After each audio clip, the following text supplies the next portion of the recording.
की थिइन् स्वामीलाई सतीत्वको बल हुँदा तिनले बचाइलिन्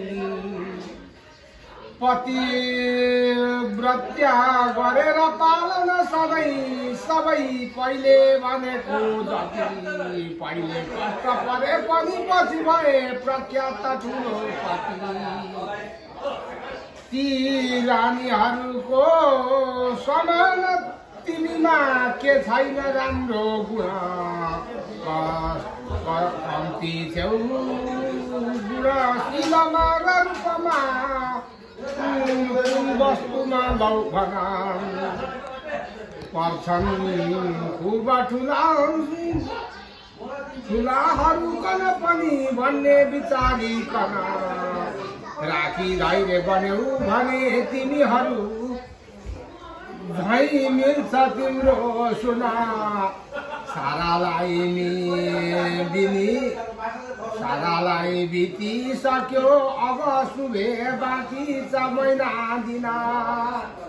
बस्नुपर्छ सहेर आपतहरू सन्तोष मानिकन सारा शत्रु जितेर यो पृथ्वीको साम्राज्य फिर्ता गरी बस्ने छेउ तिमी राज्यका सुखहरू भोगेर पहिले सरी कल्याणी सुन शान्ति मिल्छ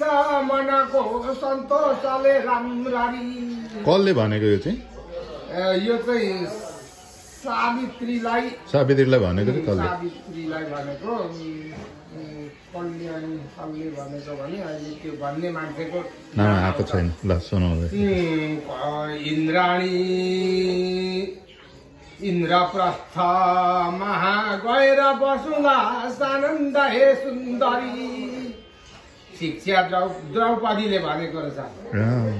शिक्षा द्रौपदीले सबै सुनिसकिन् श्री भीष्मको दियो सभा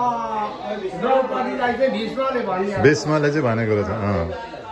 फकाको भन्न भनेर कष्ट मनमा बिन्ती गरेकी सभा पाए दुःख भनेर धर्म सुतको निन्दा कबै गर्दिन पाए दुःख भनेर धर्म सुतको निन्दा कबै गर्दिन किनभने अगाडि द्रौपदीले दुःख पाइन् नि त वनमा बस्नु पर्यो के हरेक दुशासनहरूले साडी थुते के गरे दुःख दिए त्यस्तोमा पनि अब मैले दुःख पाएँ भनेर दुःख मान्दिनँ म भनेर भन्दै छिन् दोष दिन म त्यागी धर्म त्यागी धर्म अरू कसैकन पनि बिज्ने गरी बोल्दिन पहिलेको गरी बात हुन्छ अब के त्यसलाई छाडिदिने अहिले कष्ट छ जो उपस्थित छिटै हेर्न त टार्नु मेरो सुन्दरहरू बोलाइदिन देख्दा सुदेशना पनि अघि सुदेश